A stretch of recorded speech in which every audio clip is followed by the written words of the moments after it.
ओम शांति। आज 16 अप्रैल 2022 दिन शनिवार की साकार मुरली।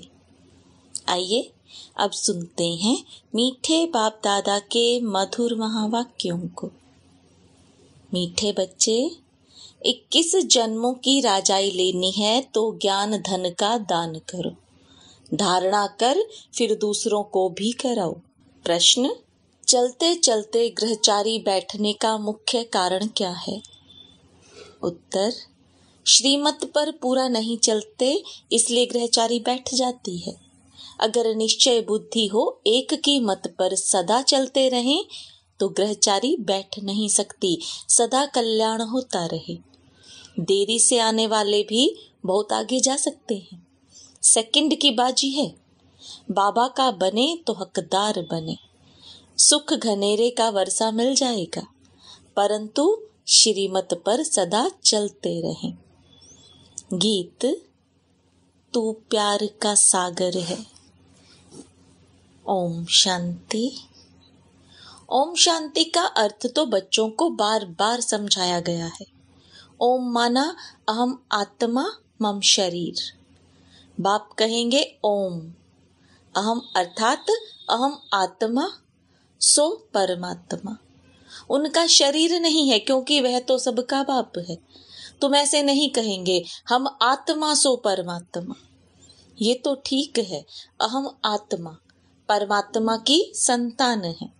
बाकी अहम आत्मा सो परमात्मा कहना एकदम रॉन्ग हो जाता है। तुम बच्चे बाप को जानते हो, यह समझते हो कि यह पुरानी दुनिया है, नई दुनिया सतयुग को कहा जाता है, परंतु सतयुग कब होता है यह वह बेचारे नहीं जानते। समझते हैं कलयुग तो अभी बाकी 40,000 वर्ष है। तुम बच्चे जानते हो हम श्रीमत पर अब नई दुनिया स्थापन कर रहे हैं। बाप कहते हैं मैं तुम्हारे द्वारा नई दुनिया स्थापन करा रहा हूँ, तुम्हारे द्वारा विनाश नहीं करवाता। वही तुम शिव शक्तियां प्रजापिता ब्रह्मा की मुख्य वंशावली अहिंसक शक्ति सेना हो। तुम ही हो जो बाप से वर्षा पाने के अधिकारी हो। तुम ब्राह्मणों को ही श्रीमत मिलती है। तुम काम विकार को जीतते हो। तभी उनसे पूछा जाता है कि अगर काम विकार पर जीत पाई हो तो बाप से मिलना। मातेले और सोतेले होते हैं। मातेले कब विकार में नहीं जा सकते। अभी हमको बाप मिला है जो ज्ञान का सागर है। कृष्ण को ज्ञान का सागर नहीं कहेंगे। शिव बाबा की महिमा और देवताओं की महिमा एकदम अलग है। देवताओं की महिमा है संपूर्ण निर्विकारी। शिव बाबा को कहा जाता है मनुष्य सृष्टि का बीज रूप, सत्य चित्त आनंद स्वरूप ज्ञान का सागर। यह शरीर पहले जड़ होता है, फिर उनमें जब आत्मा प्रवेश करती है तब चैतन्य बनता है। यह मनुष्य सृष्टि रूपी झाड़ की उत्पत्ति कैसे होती है यह सिर्फ बाप बीज रूप ही जानते हैं। वह तुमको ज्ञान दे रहे हैं।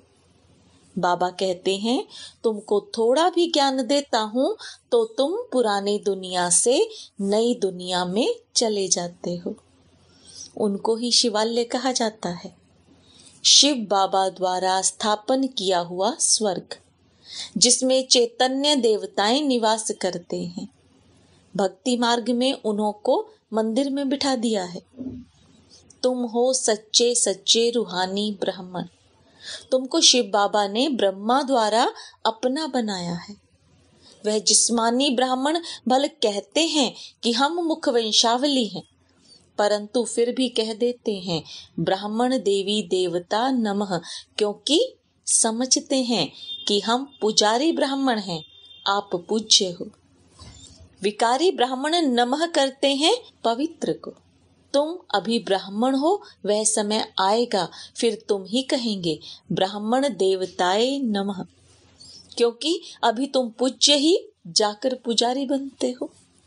यह बड़ी गुह्य रमणीक बातें हैं। जो श्रीमत पर चलने वाले हैं वह इस रीति धारण कर और करा सकते हैं। जैसे बैरिस्टर सर्जन जितना पढ़ते हैं उतनी दवाइयां व पॉइंट्स बुद्धि में रहती हैं।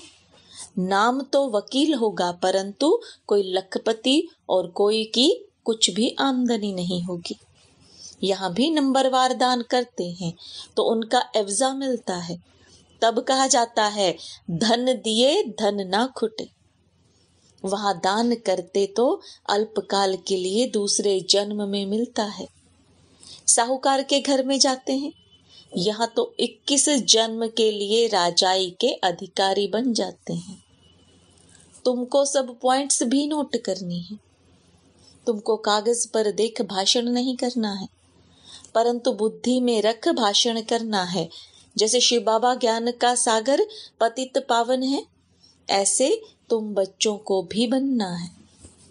एक बच्ची ने लिखा कि हमारा बाप टीचर था, आप भी हमारे बाप टीचर हो। वह है हद का, यह है बेहद का। बेहद का बाप बेहद की बातें सुनाता है, हद का बाप हद की बातें सुनाते हैं।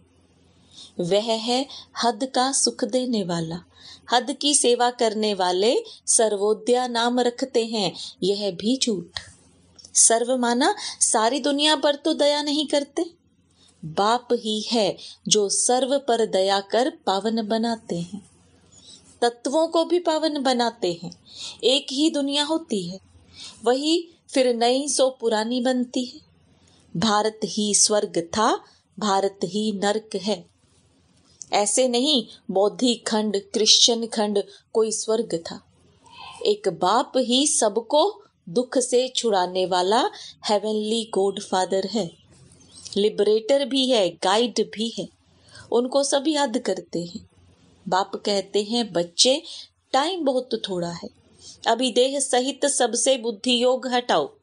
अब हम अपने बाप के पास ही जाते हैं, फिर आकर राज्य करेंगे। मुख्य हीरो एंड हीरोइन का पार्ट तुम्हारा है। यथा माँ बाप तथा बच्चे सब पुरुषार्थी है। पुरुषार्थ कराने वाला एक ही परम पिता परमात्मा अति प्यारा है। भक्ति मार्ग में भी उनको याद करते हैं परंतु उनको जानते नहीं। ऋषि मुनि आदि भी कहते थे रचता और रचना बेअंत बेअंत है। तो आजकल के गुरु कैसे कहते हैं हम ही परमात्मा हैं। देलवाड़ा मंदिर में आदि देव का चित्र है, नीचे काला दिखाते हैं, फिर अचल घर में सोने का रखा है। नीचे तपस्या कर रहे हैं, ऊपर स्वर्ग है। यह है हमारा यादगार। पतितों को पावन बनाते तो संगम हुआ ना। भक्ति मार्ग वाले भी होंगे। बाबा इस शरीर द्वारा अपना जड़ मंदिर यादगार भी देखते हैं, समझाते हैं मैं देखता हूँ, यह हमारे यादगार बने हुए हैं। तुम भी अपना यादगार देखो। पहले तुम नहीं जानते थे कि यह हमारा यादगार है, अभी जानते हो। तुम जो पूज्य देवता थे सो अब पुजारी बने हो। हम सो देवता, हम सो क्षत्रिय, हम सो का अर्थ भी तुम ही जानते हो। नई दुनिया सो पुरानी कैसे बनती है? नई बने तब पुरानी का विनाश हो। ब्रह्मा द्वारा स्थापना तो जरूर यहाँ होनी चाहिए। प्रजा यहाँ रचते हैं। सूक्ष्म वतन में तो ब्रह्मा अकेला बैठा है। रचना रचकर पूरी की तो फरिश्ता बन गए। तुम हो प्रजापिता ब्रह्मा मुख वंशावली ब्राह्मण कुलभूषण। सर्वोदया लीडर वास्तव में तुम ही हो। श्रीमत से तुम अपने पर भी दया करते हो तो सर्व पर भी दया करते हो। श्री श्री शिव बाबा बैठ तुमको श्री बनाते हैं। श्री श्री वास्तव में एक को ही कह सकते हैं। पतित पावन सर्व का सदगति दाता एक ही है। बाकी यह है असत्य झूठी दुनिया। इसमें जो कुछ बताते हैं वह झूठ ही झूठ है। रचता और रचना के बारे में ही झूठ बताते हैं, बाबा सच बताते हैं। इसको सत्य नारायण की कथा कहा जाता है। तुम ज्ञान से देखो क्या से क्या बन रहे हो। श्रीमत पर जितना चलेंगे उतना ऊंच पद पाएंगे। बेहद के बाप से बेहद का वर्षा लिया जाता है, इसलिए श्रीमत भगवत गीता कहा जाता है। बाकी शास्त्र है उनकी रचना। गीता माई बाप है।